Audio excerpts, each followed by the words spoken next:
Welcome back to JOESTER Reviews, the show where we review things. Today's topic, Wonder Woman 1984.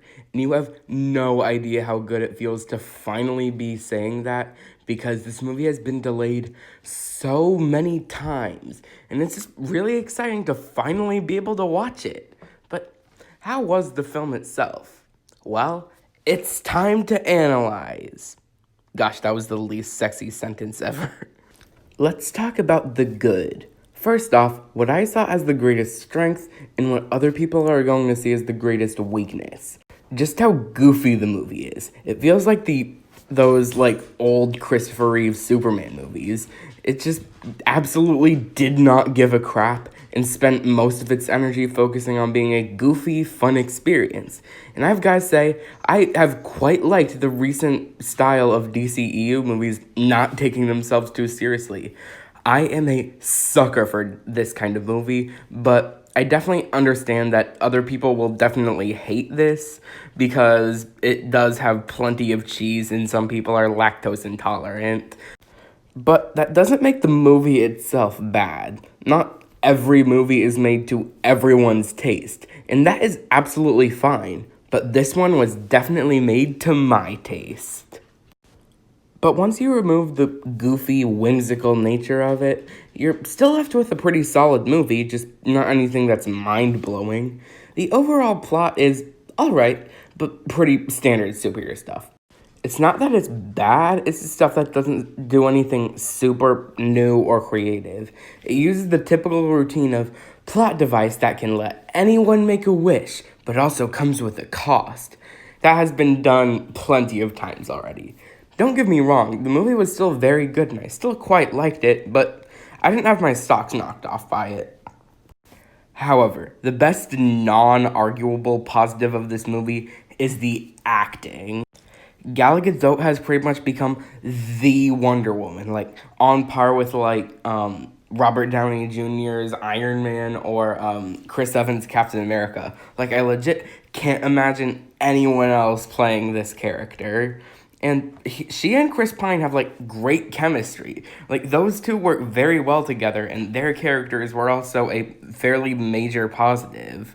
And the other actors did a pretty good job too.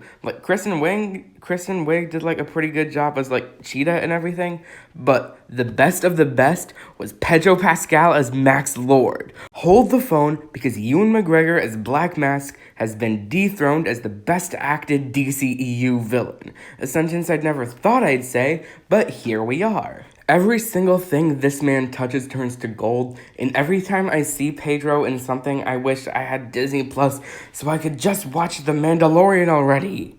Seriously, though, I mean, here is really good, and I really just want to watch it so I can stop having to avoid spoilers, and my list of muted words on Twitter can stop looking like a college essay.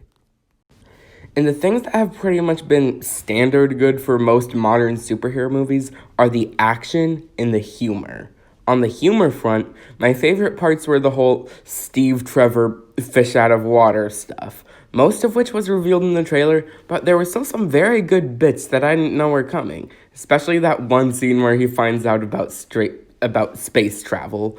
It perfectly captures what it would feel like to die and wake up 66 years in the future in another man's body. On the action side of things, there wasn't anything as good as the No Man's Land scene from the first Wonder Woman, but the White House fight scene was pretty fun to watch, and the final battle with Cheetah was pretty cool. I liked how they worked Diana's wingsuit into the choreography, but I do think that they purposefully darkened the screen to hide the creepy CGI on Cheetah. And that was the perfect segue to talk about the CGI in the mixed category. Now, most of the time, the CG in the movie was alright. I heard some people complain that the opening scene on the Mascara had some dodgy action shots, but I didn't really notice that. For CGI to bother me personally, it has to sort of just take me out of the movie and break my immersion of it. And the only time that happened was on Cheetah. Now, I guess the effects themselves aren't that bad, but I just hate the design of this. thank God this version of her was only on screen for 5 minutes, because she looks nothing like the comic version. I know that comic book movies often change the character designs and make them a little bit less saturated, but they usually at least keep the original color scheme. How do you excuse changing this to this? At the very least, she didn't die in the end, so maybe she'll return in Wonder Woman 3 with a less awful design. So now, let's move on to the bad. And there really nothing here is a deal breaker, but it does weigh quite a bit on the movie. Whenever I watch this movie, I'm always mesmerized by the goofy nature of it, but whenever I stop to think about it later, I always notice a lot of plot holes and inconsistencies. It's fun to watch, but when you stop to think about it, you notice how illogical it can be. In fact, let's highlight some of those plot holes in this lightning round.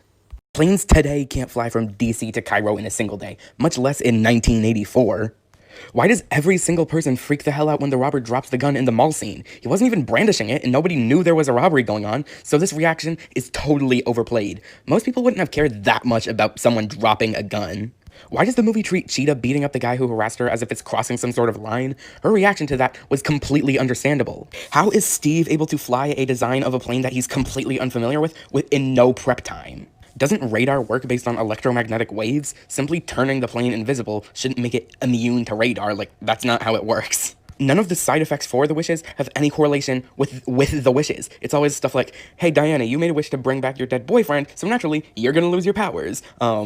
Cheetah, you made a wish to get powers, so naturally, you're going to lose your humanity. Because logic, I guess.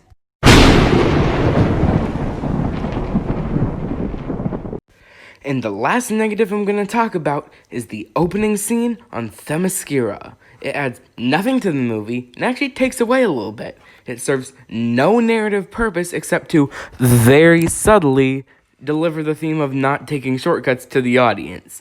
In fact, it doesn't even really work as theme-proof, considering that sliding down that thing to get back in the race was actually a pretty smart way to do that. So I was fully expecting her to be praised for her ingenuity.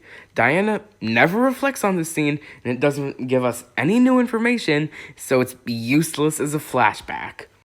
Moreover, why did they do whatever the hell they were trying to do with this instead of doing something useful like the introduction of Asteria and the Golden Eagle armor? And it also creates a pretty big plot hole, given that in the first movie, Hippolyta wouldn't let Diana train, but she's out here in this scene on the battlefield going toe-to-toe with more experienced Amazon warriors. Really, the only purpose of this scene is to make the movie longer and to remind us of the much better film that came before it. So my final verdict for this movie is that Wonder Woman 1984 is a very goofy movie that spends so much of its energy on being fun and whimsical that it leaves open a bunch of plot holes, but the stellar cast and characters are enough to make up for that. It does suck that I have to watch the first 1,983 editions first, but hey, whatever.